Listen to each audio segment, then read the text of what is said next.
severe thunderstorm warning for central Mecklenburg County in the Piedmont of North Carolina, southeastern Gaston County in the Piedmont of North Carolina, until 6:15 p.m. Eastern Daylight Time. At 5:16 p.m. Eastern Daylight Time, a severe thunderstorm was located 7 miles west of uptown Charlotte, or near Charlotte Douglas Airport, moving east at 25 miles per hour.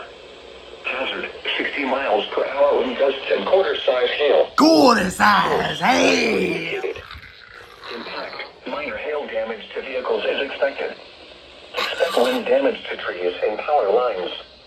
Locations impacted include Uptown Charlotte, Central Charlotte, Northeast Charlotte, East Charlotte, Northwest Charlotte, Belmont, Freedom Park, University City, Reedy Creek Park, and the Plaza. For your protection, move to an interior room on the lowest floor of a building. Brief damage and winds will blow down trees and power lines over small areas. A brief period of large hail is also possible. Seek shelter inside an interior room.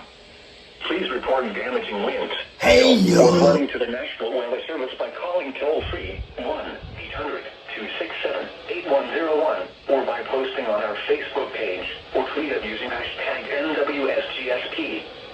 Your message should describe the event and the specific location where it occurred. Repeating, a severe thunderstorm warning has been issued until 6:15 p.m. Eastern Daylight Time for the following counties in North Carolina, Gaston, and Mecklenburg. This is bad news.